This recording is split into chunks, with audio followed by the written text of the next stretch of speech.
Joining us now is House Majority Whip Tom Emmer of Minnesota. Good morning, Congressman. Thank you for being here. Republicans cheering last night as this passed by a very slim margin. But I think the question that everyone at home has is what happens now? Well, thanks for having me. First off, remember, Republicans have a very slim majority in the House. Everybody matters. And it passed the House yesterday with overwhelming support. We had 4 members who wanted more, had other things that they were interested in, but they're not against the policy. Look, Republicans have provided a solution to the debt ceiling. It's over in the Senate. And if the president is being sincere, which he said he was going to veto things so far in the first 3 months that he reversed himself on. Maybe he'll do that on this one. But bottom line is, if he's sincere, then Chuck Schumer and the Democrats leading the Senate have a solution to the debt ceiling problem with some historic spending reforms, almost $4.8 trillion in savings over the next 10 years. And I suggest they take it up and pass it. Well, it doesn't seem like they will. Schumer has said it's dead on arrival. So is the question, is the nation closer to a default this morning? Well, it shouldn't be. Actually, the solution has been provided. Kevin McCarthy and House Republicans have once again led. The president, Chuck Schumer, all they've been doing is spouting rhetoric for 3 months. They want to play with American families' financial security and with the future of the financial future of this country. That's unacceptable. So I commend Kevin McCarthy, our speaker. I commend all our members, because this bill was built from the bottom up. This was a collective process. We would have loved to have had the White House, the Senate, Democrats participating.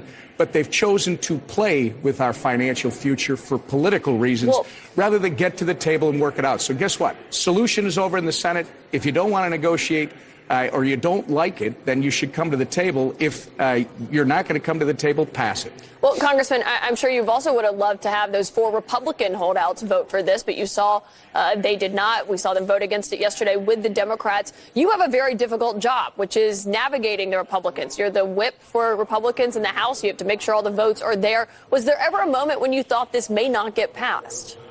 No. As I said for the last couple of weeks, we're going to pass this bill. No question.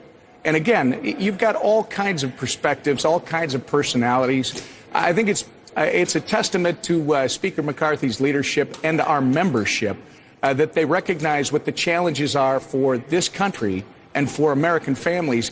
And without any participation from the White House or the Senate, they had to take action. And yesterday they did. Historic bill that, quite frankly, they should take a serious look at in the Senate. And I would suggest, if you don't want to talk about it any further, then pass the bill and protect Americans' futures. Well, regardless, something does have to happen here. And if McCarthy does negotiate a deal with Senator Schumer, with President Biden, are you confident that you can whip the votes to get that passed?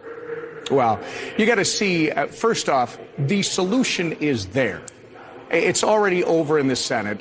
They can take that up and pass it if they don't want to talk about it further. If they have problems with it, I expect somebody will call Speaker McCarthy, and they'll sit down with him and they'll have a discussion. And if there are any additions, any subtractions, if they want to go forward with something else at some point, we'll cross that bridge when we come to it. But can McCarthy get the same support if the cuts that you just passed aren't in whatever is the agreement? Well, what if there are more? And you keep calling them cuts. But there's not going to be more. We did this, $4.8 trillion in savings, and we not only protected things like Social Security and Medicare, we actually protected them and improved on them. By bringing people back into the workforce, you're actually going to provide these programs that people rely on with the resources to continue going forward. The only party that's showing leadership on this right now, quite frankly, is the Republican Party. And hopefully, if there are differences, different points of view, we start to get that from our colleagues in the Senate and the White House. I understand that's your point about the work requirements when it comes to Medicaid that was passed. That was part of the changes that actually Republicans made after McCarthy said he wasn't going to change it. But the idea that there would be more cuts, I mean, the White House has said that's not going to happen. Senator Schumer has said that's not going to happen. You do have to come to some kind of agreement with them, right? Well, actually, your statement about this was part of what was negotiated after is not correct. There were changes made. The work we saw requirements. The Rules Committee was still in session until 5 o'clock yesterday morning.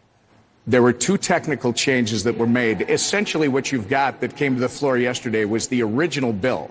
The work requirements, quite frankly, are Clinton-era work requirements that Joe Biden himself voted for. And you know what? This is not a Republican or Democrat thing.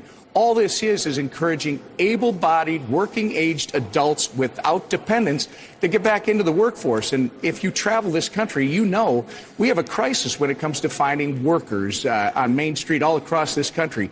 It will protect people who need the benefits while at the same time providing an incentive for people to get back in the workforce.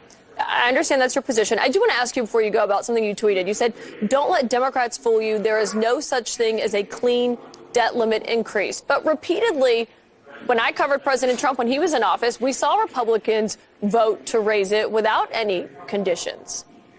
Quite frankly, there is no such thing as a clean debt increase, especially with this administration and this Senate. To give Chuck Schumer and Joe Biden a blank check to do whatever they want, more unrestricted, unnecessary spending that is driving double-digit inflation we hadn't seen in 40 years, that is creating, spiking costs at the grocery store, at the gas pump. That would be the biggest mistake. And people have to remember, the most important fiscal reforms that we have had in the last 30 years have come with these debt ceiling discussions. So, again, yesterday, Republicans and Kevin McCarthy led in the House. The solution is there. If you don't have ideas, pass it.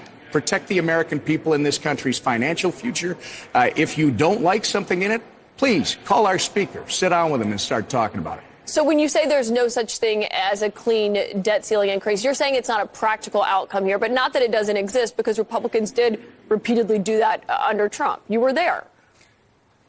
Absolutely. When it comes to the debt increase, we have always had spending reforms with a debt increase. So the idea that you're saying that there was some difference under the last administration, Nancy Pelosi, you might remember in 2019, said there will be no debt ceiling increase without strings attached. So let's not try to rewrite history. This is always the way it's done. And in this case, we got a White House and a Senate. They haven't put forth any ideas. They haven't put forth any solutions. So guess what?